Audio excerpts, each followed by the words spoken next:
সার্জিস কত কোটি টাকা কামাইছে, হাসনাত আব্দুল্লাহ 250 কোটি টাকা কামাইছে, যে ধরে না কেন? তাদের ভিতরে নেগোসিয়েশন আছে। 2 দিন পর পর হাসনাত আব্দুল্লাহ সেনা প্রধানকে বাস দিয়ে পোস্ট করতো, সেনা প্রধানদের চাপে রাখতো, এমনি এমনি তো না। যাতে গোয়েন্দা সংস্থা ডিস্টার্ব না করে। হ্যাঁ, একটা টাস্ক ফোর্স গঠন করছে বিভিন্ন গোয়েন্দা সংস্থার সদস্যদেরকে নিয়ে আমাদের বিরুদ্ধে ইনভেস্টিগেশন করার জন্য।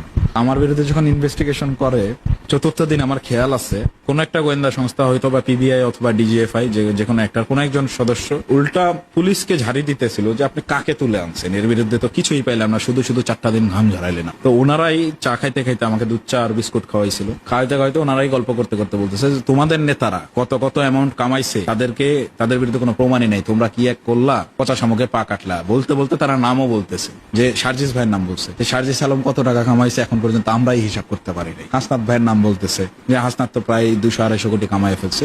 এগুলা তাদের মুখের কথা, তো এগুলো আমিও জানতাম না, আমি তো শুনে অবাক, মতো অবাক। এরা এগুলো প্রমাণ না থাকার কারণ কি? এগুলো অনলাইন কারেন্সিতে ট্রানজাকশন করে ফেলতো। গোয়েন্দা সংস্থার কাছে অনেক তথ্য আছে, তার নেগোসিয়েশনও তো আছে। এখন নেগোসিয়েশন না হলে গোয়েন্দা সংস্থা জানে সার্জিস কত কোটি টাকা কামাইছে, হাসনাত আব্দুল্লাহ 250 কোটি টাকা কামাইছে, যে ধরে না কেন? তাদের ভিতরে নেগোসিয়েশন আছে। 2 দিন পর পর হাসনাত আব্দুল্লাহ সেনা প্রধানকে বাস দিয়ে পোস্ট করতো, সেনা প্রধানদের চাপে রাখতো, এমনি এমনি তো না। যাতে গোয়েন্দা সংস্থা ডিস্টার্ব না করে। হ্যাঁ, ডিস্টার্ব না করে, এগুলো তো বোঝাই যায়। আবার দর্শক, আপনারা শুনতে পেলেন যে হাসনাত আব্দুল্লাহ 250 কোটি টাকা কামাই করেছে, সেটা গোয়েন্দা সংস্থার ভাষণ, তার সামনে যে গোয়েন্দা সংস্থা আলাপ করেছিল সেখানে এটা পরিষ্কার হয় যে হাসনাত আব্দুল্লাহ 250 কোটি টাকা কামিয়েছে, কিন্তু টাকা কোথায়? এখন আপনারা আমাকে প্রশ্ন করতে পারেন বা জানে আলম অপুকে প্রশ্ন করতে পারেন যে ট্রানজেকশন কোথায়। এই ট্রানজেকশনটা কোথায় সেটা খোঁজাই বাংলাদেশের আইন শৃঙ্খলা বাহিনীর কাজ। কোথায় সে ট্রানজেকশন? সেটা হয় বিটকয়েনে আছে, সেটা হয় অনলাইন কারেন্সিতে আছে, সেটা অলিখিত যেসব কারেন্সিগুলো, যে কারেন্সিগুলোকে টাচে নেওয়া যায় না, যে কারেন্সিগুলো খুঁজতে হলে অনলাইনে গোয়েন্দা সংস্থাদের ঘাম ঝরাইতে হবে, সেই জায়গাগুলোতেই এই আসিফ মাহমুদ সজীব ভুঁইয়ারা, এই হাসনাত আব্দুল্লাহরা, এই সার্জিস আলমরা কারেন্সি রেখেছে বলে অনেকেই অভিযোগ করছে। কারণ আমরা আরেকটি শুনি জানে আলম অপুর কাছ থেকে। জি হ্যাঁ, এই যে যেটা বলতেছিলাম, যে দেখা গেছে যে হাসান ভাই পোস্ট দিয়ে সেনা প্রধানকে চাপে ফেলাচ্ছে, তার 1 ঘন্টা পরে আবার সার্জিস ভাই আবার নিজে সেনা প্রধানের সাথে ছবি আপলোড দিচ্ছে, দিয়ে সে একটা মিউচুয়ালে আনতেছে।